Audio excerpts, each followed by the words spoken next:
Good morning, I'm Mai Rodriguez. Welcome to Pathways to Success, where we turn the spotlight on the heroes of the Philippine economy, our micro, small, and medium enterprises. We follow their inspiring journey and give great insight on what it takes to scale up their business. We begin with an update from the ongoing G20 summit.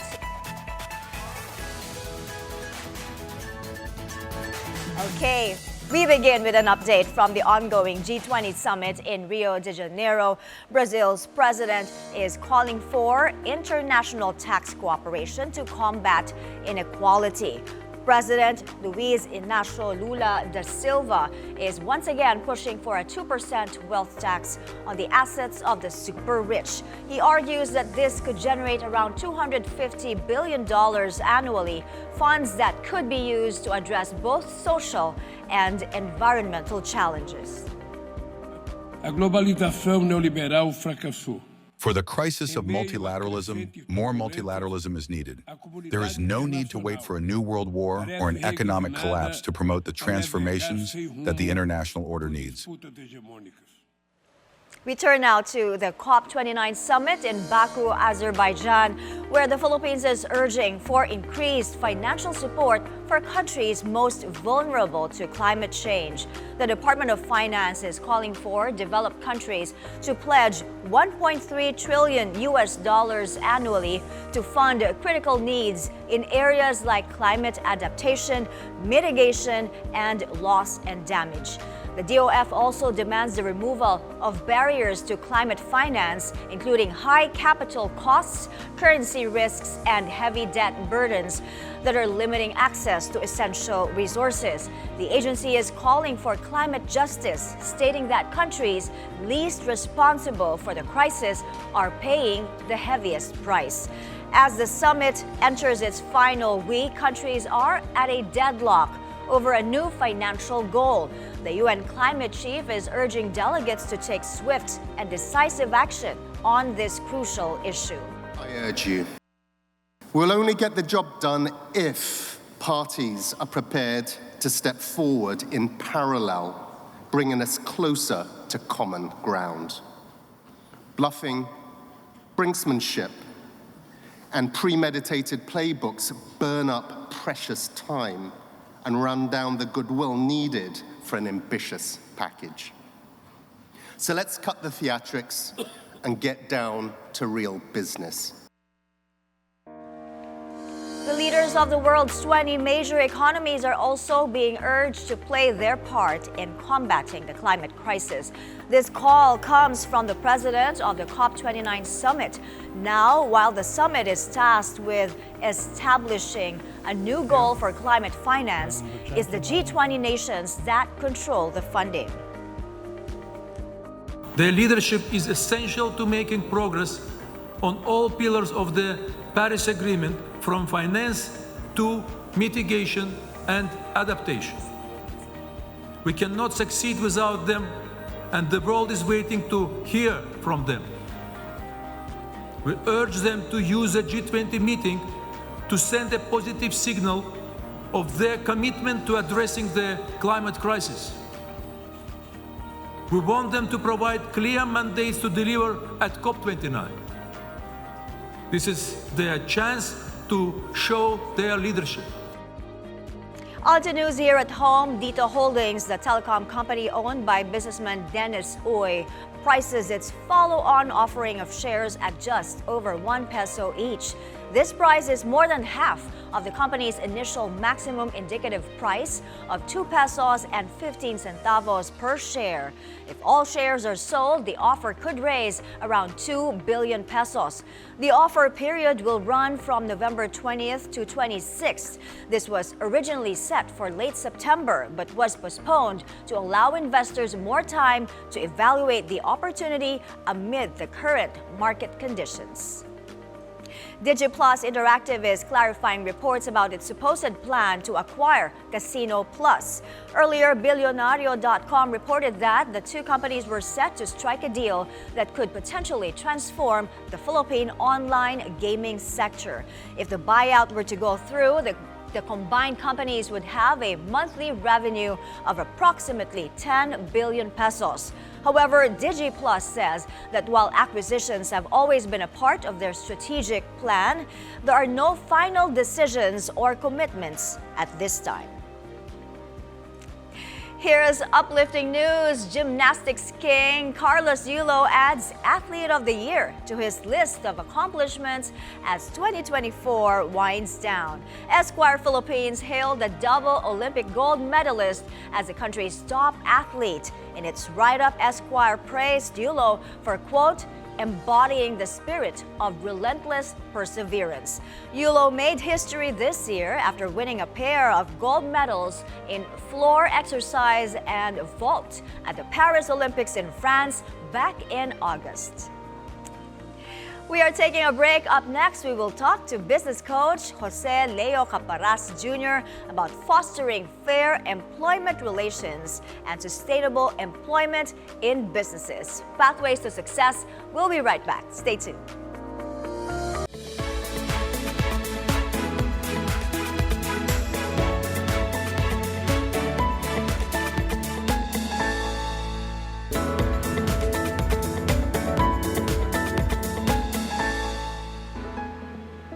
Business owners who prioritize building positive relationships with their employees unlock a myriad of benefits, including enhanced employee morale, increased job satisfaction, and improved business performance.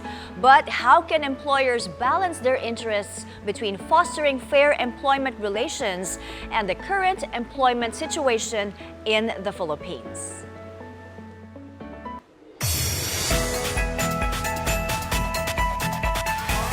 We're back on Pathways to Success. Today, we are joined by business coach Jose Leo Caparas Jr. of Action Coach Philippines to help mentor our entrepreneur viewers on this topic. Welcome back, Coach Ju. Thank you, Mai. Thanks for having me. It's good to see you again. Now, this is something we should discuss very timely because there is a balancing act that employers, particularly small business owners, face when it comes to hiring employees. Tell us about that balancing act. Okay, so you have to balance the welfare of the workers and their families with that of the company. As a business owner, your ultimate goal is to have a commercial and profitable enterprise. And the worker is part of that. It's a stakeholder. As a business owner, you form the team. A team is an acronym for Together, Everyone Achieves More. And the team like that acronym. takes care of the customers. The customers will provide the business, and the business will take care of the business owner. It should be a virtuous cycle. Yes, you take care of your employees, the employees take care of your business. But how does market forces affect the businesses? The market is merciless. So the wage is a price. And the price is set by the market. Employers look for workers, and employees look for jobs. So if you disregard these market forces, then you'll get into trouble. If, as seen in the screen, inflation rate has been in double-digit rates in the early 70s, 80s. So if employers base their wages when they call each other up, employer, best friend, how much wage are you setting for this type of worker? It's possible that they're comparing something that's from a low base, which disregards the dignity of the worker as a human being. We're going to get more into that, computing wages, in a little bit. But right now, we'll talk about operating in the Philippines. You know, MSMEs, more than 1 million business enterprises, or 99.5% operating in the Philippines are MSMEs, but the unemployment rate is still high. There are still millions of jobless Filipinos. So there is an excess of labor supply. How does this affect wages? An excess of labor, people who are not employed, drives down prices. So that's why we have minimum wages set as a safety net to protect those who are employed. We've run the statistics. The latest one shows that the market's imperfect. There's usually an excess supply of labor that's competing for jobs and not enough jobs. That's why we ship plane loads of people abroad for them to cover it. But we have to keep in mind that wages should not drop before the level that undermines the dignity of a person. That's why we have something such as minimum wage rate to serve as a safety net. However, Okay. Well, there are, like you said, millions of unemployed, still many more millions underemployed. So now, how can employers strive to be more fair towards their employees? okay. So everyone listens to this radio program. This program is an FM program called WIIFM. It's short for What's in It for Me. So employers, it's his personal, even if a profit motive, they have to make sure that their workers are earning enough to satisfy their basic needs. Because a dissatisfied worker is not productive. If that worker constantly worries where to get the tuition, the hospital bills, that worker could not be productive. But meeting the basic needs is not a sufficient condition. It's a necessary condition for that worker to be productive. Because part of their aspirations heals from many other things, not just wages, such as the nature of the work itself, the prospects for advancement, the culture of the company. So we have to balance these things. Okay, what are the Philippine laws now that protect workers from this imbalance brought about by the economy? That's right. So that's why we have minimum wage laws. We have laws on subcontracting. We have laws on allowing workers to form labor unions. Let's go to the minimum wage law. How is this being implemented? Okay.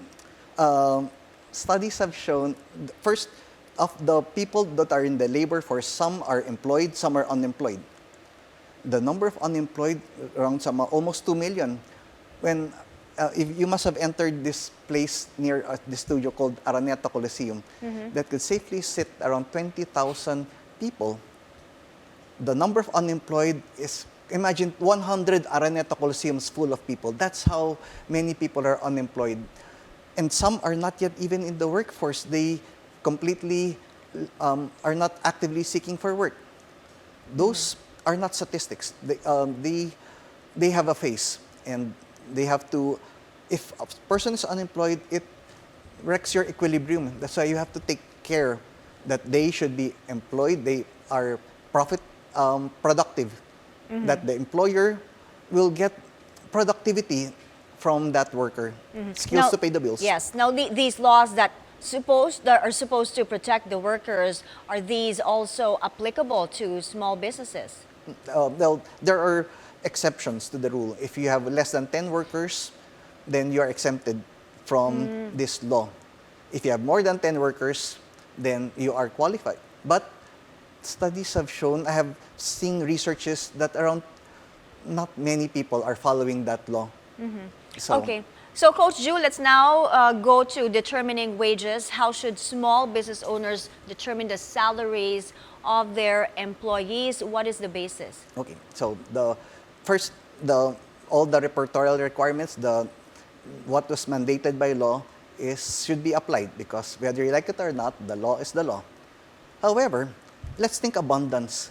Let's not limit it, because if you disregard market forces, seen in the screen, we have from Business World, we've seen the legislated minimum wage law per region, and if you take into account inflation or the rising of prices of basic goods and services, it will see that even in Metro Manila, around 23% of that minimum wage is already eaten up by the high cost of living. So, right now we're showing the daily minimum wage in the NCR. We're also showing what it is across the regions. That's right. Okay, so as a business owner, aside from demand and supply forces, what other factors should be considered in determining fair compensation? Okay. So, again, we have to respect market forces. If an employer continuously pays a wage that is below the market, then they will get lousy workers. They will get workers that are not loyal. they get workers that they offered a few bucks more, they will jump ship. If an employee would like to get a job that is above their market forces, it will take time for that person to get a job, if they get a job at all. That's why whether we like it or not, the law of supply and demand will determine what is the current market rate. Okay, I cannot see quite well the graphics we are showing. We are showing, the adequacy of existing minimum wage and effectiveness versus ultimate objective. Please explain this to us. Thank you very much. So the minimum wage law, there are two, we have to examine this. Is it being implemented properly? Is it, what is the ultimate objective? Its ultimate objective is for it to be a safety net, that a worker should not go below this level. So is it being implemented correctly? Studies have shown that not everybody is following this minimum wage law. There are a lot of violations. Will it meet the ultimate objective? Well, the law is meant for the minimum wage workers, and statistics have shown that only 4% of the labor, those that are employed, are minimum wage earners, because some belong to firms that are more than less than 10 workers, so therefore they're exempt. Those who are above 10 workers, there are some violations. So if you cater rules that will benefit only the 4% to the detriment of the rest, it might cause market distortions. Right. Okay, so much more to discuss with you, Coach Ju, but we have to take a quick break. Don't go anywhere. Pathways to Success. We'll be right back.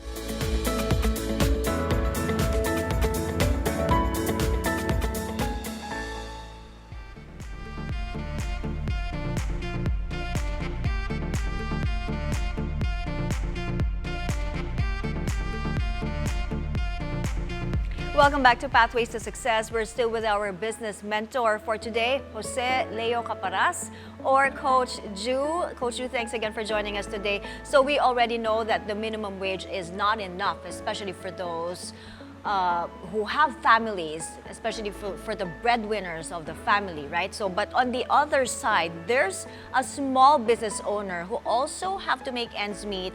He has a lot of costs. So what are the ways to negotiate this? Okay. We'll go to that. Just to clarify, the minimum wage could be enough for those who are single, who are new entrants to the workforce. It might be adequate. But for those who have families, it's not. So what business owners should consider? Well, let's consider this. In the spirit of solidarity, if you remember your elementary or high school science class, if you're asked this question, what makes a rock solid compared to water or air? A rock is solid is because the molecules are close to each other. In the like manner, families, companies are solid if the members, all the stakeholders are close to each other. So, in the spirit of solidarity, a worker belongs to a family. His needs and aspirations are intertwined with its family. So, that's why we have to also consider the family circumstance. But keep in mind that meeting the wage that is just for a family is not the sole responsibility of the employer. Part of it could be shared by the government, by providing free healthcare or education. Yes, I was going to go into that. Tell us how the government can also support our MSMEs and at the same time support their employees. That's right. Well, I love that maybe the government can help by lessening the regulations. Let the business owners do their job. It's because the market is merciless. They will determine who are the winners or not. When rushing here, I rode a taxi. I see so many regulations of stickers, of things that they have to do. But if you allow market forces to operate, and they will determine who are the winners. They'll put good money to businesses that they find value to it. And those that did not delight their customers will be left in the wayside. So the market will determine who are the winners. Lesser regulations, other things that government could do is support the non-wage benefits.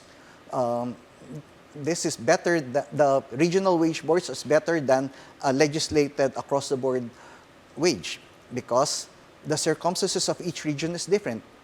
In the like manner, companies are also different. Ultimately, it's between the employer and the employee who will determine what is just for them. I'd like to talk more about the support from the government that maybe can help with the household expenses of employees, or also help MSMEs. We were flashing that earlier on our screens today. The government subsidies like emergency subsidy program and the targeted cash transfer program. Is this being implemented effectively? Studies have shown that it is helpful. It's not harmful. However, I'm too worried about this having a big brother or a third party that would intervene between the business negotiations between employer and employee. So maybe as less government intervention as necessary, and as much private initiative as possible. Okay, what about private subsidies? How can employers link their employees to these programs? I'm so happy you asked that, because I've helped several firms do an audit for their companies to find out, comparing what they are actually getting, their wages and non-wage benefits, comparing it with what they should get, and we will see how many people are earning below the threshold family budget that they would need to live decently, so that they can cater their benefits towards those who need it most, such as child allowance or milk fund or some education subsidies, so that it will target those who need it most, and those who are above the threshold will not complain as much, because it's targeted. If I don't have a child and the benefit is for those with children who need it most, then all is good. Some benefits such as uniform allowance, work from home benefits, those things could elevate their take-home pay. It's the amount of money that they bring home with them. What's important is there's a synergy, and linkages are open for everyone, for the stakeholders, right? So now, Coach Ju, last August, the NEDA released a 64 pesos a day meal threshold. I'd like to talk about that. That's the meal threshold for each member of a typical Filipino family. Of course, that went viral, if you remember. So what is your take on that, Coach Ju? Let's look at the typical Filipino family. Some reference families show that family of 5, where parents, a son in college, a daughter in high school, a son in grade school. Not all families have that characteristics. So it's they say that he who generalizes generally lies. Ultimately, you have to look at the actual. It's good for baseline figures, policy on a macro level. But when you go to the actual situation, it would be best to look into the actual circumstances of your company. So it's clear, like, employers should not base their decisions on information on the threshold family budget alone, right? So what should be their basis instead? Very quickly, because we're running out of time. There are many inputs for setting wages: the cost of living, inflation, the economic environment, but normally, practitioners, they just compare wages to themselves. How much are you paying with this type of worker? There's a problem with that, because they might be comparing it from a low base. So just be wary of these inputs. Great insights from you, Coach Ju. As always, thank you so much for joining us today. And that is our episode today on Pathways to Success. I'm Mai Rodriguez. We'll see you again tomorrow, only here on BNC, the Bilyonaryo News Channel.